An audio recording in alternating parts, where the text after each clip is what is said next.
Pag-usapan po natin yung iba pang treatment. Ano po? Ano po ba yung doc yung step by step na paraan from diagnosis to treatment patungkol po dito sa TB? Okay. Okay.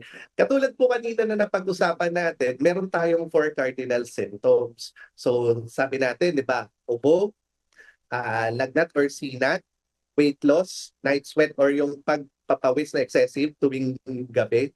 So, kapag yun ay umabot ng more than 2 weeks, kailangan mo nang magpa-check up. So, kapag nakapa-check up ka na, most likely na i-request po sa inyo ng inyong doktor ay X-ray. So sa X-ray po, makikita natin kung may evidence ng TB. Tapos po, pwede rin pong examinin or ini-examine na rin yung plema ng pasyente po. So dun sa plema po, makikita natin kung ang pasyente ay infected talaga ng TB. Meron po tayong tinatawag na clinically diagnosed, ibig sabihin, negative ang plema, pero X-ray, nakita natin may TB tapos may sintomas, tinitreat pa rin po natin sila na TB. Pero meron din po tayong tinatawag na bacteriologically diagnosed. Ang ibig sabihin po nito, nakita po mismo sa plema nila na meron pong merong TB talaga. Umaga infected talaga sila ng TB. So, Okay, yun so po, hindi na. anit na po. Ano po, Doc? Sorry, nasabayan ko po kayo. Sorry po, Doc. Ano po yun? After po natin na ma-diagnose, halimbawa po, nag-commit na tayo na, ay, ito talaga ay case ng TB. Mag-start po tayo ng minimum na 6 na buwan na gamutan po kung ito ay pulmonary tuberculosis po. Okay, 6 months Minimum ang pa. treatment. Ano po? Pero in the middle of the treatment, let's say for example, first 3 months, nagamot ka, and then the remaining 3 months, hindi mo na tinuloy. Matitreat pa rin po ba yung TB considering na mayroon na siyang 3 months treatment?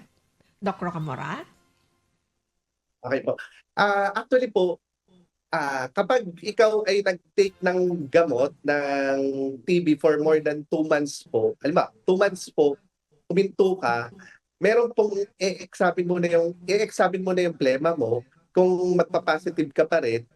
Kung more than 5 months po, i-declare ka na treatment failure. Ibig sabihin, hindi umepekto sa iyo yung TB medication. Mag-perform ulit ng further studies po. Pero kung halimbawa po, less than 5 months, less than 2 months yung gamutan mo ng TB, ang gagawin po ay i-re-initiate lang yung TB treatment or ibabalik lang. So, meron po tayong mga kaso ng tuberculosis na, halimbawa, yung sinasabi niyo po, 3 months nag-take, tapos sobrang tagal na ng hinto niya. Then eventually, after a year or 6 months, biglang mag-develop na naman siya ng TB symptoms.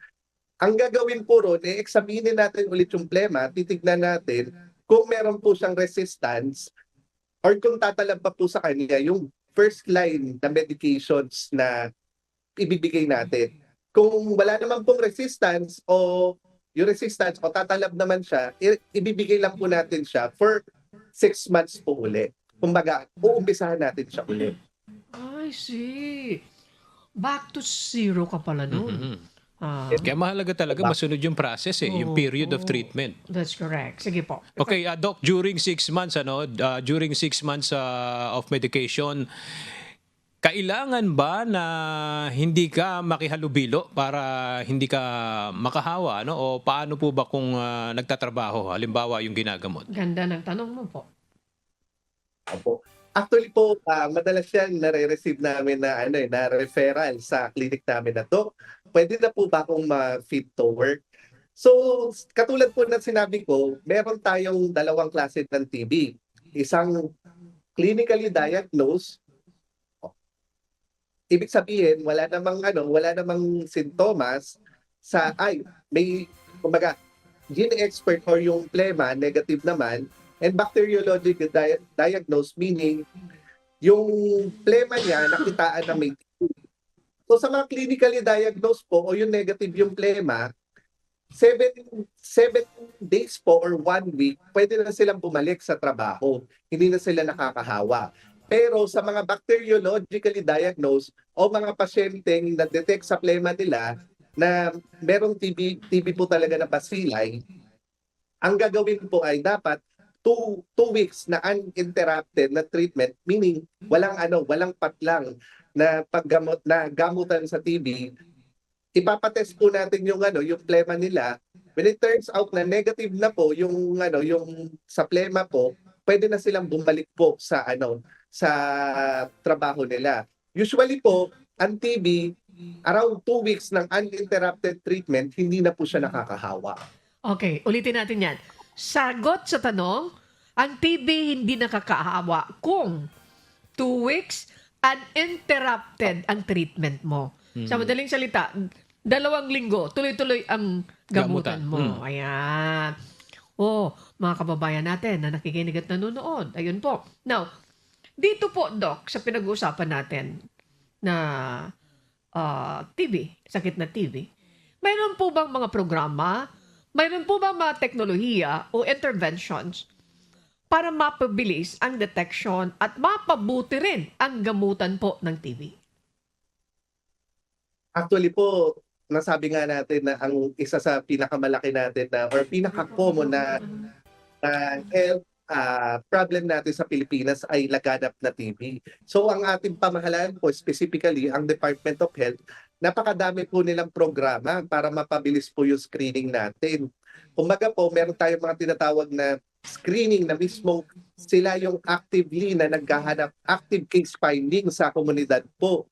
So ang ating pamahalaan, libre po yung pagpapacheck ng ating plema, X-ray, even po sa hanggang gamutan po, libre po.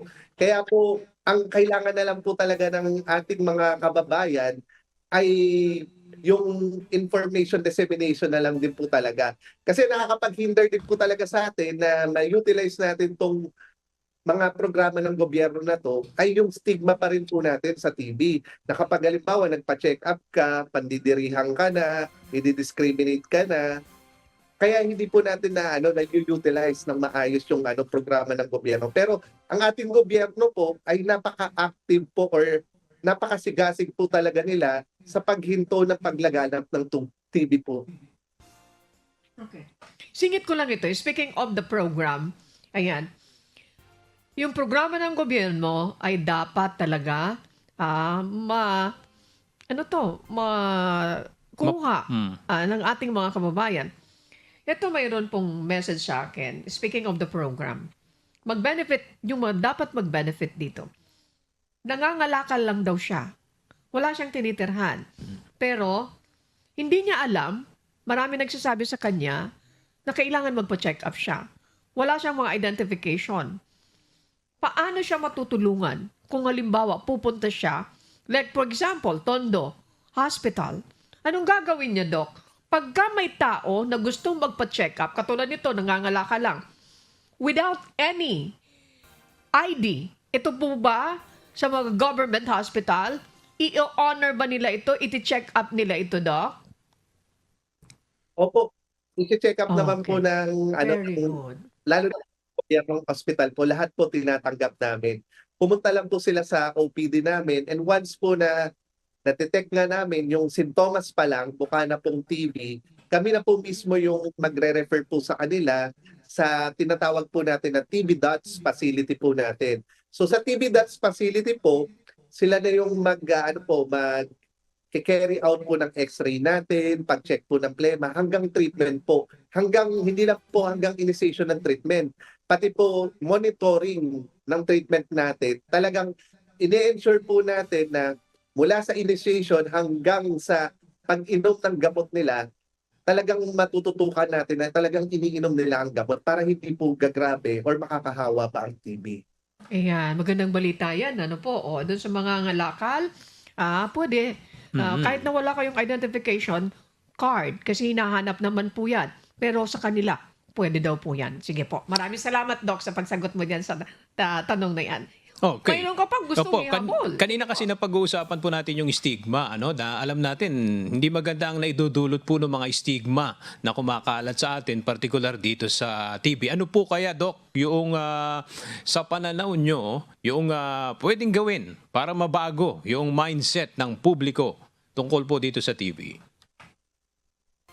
Actually po, ang pinakamahalaga po talaga ay yung information dissemination or yung kaalaman ng ating publiko po ay ma-enhance natin. Ang ating gobyernong mga ospital po, lalo na yung mga sangay natin na nangangalaga ng ating baga, we are very active po sa information dissemination. Actually po ngayon po ay sineselebrate natin yung TB po. So ngayon po, very active po namin sa pagsasagawa ng mga lay fora, information dissemination sa mga tao para po yung stigma na nabubura natin. Para kumbaga, mas mapadali natin yung diagnosis and treatment po nila. Okay, good. Ayan, okay.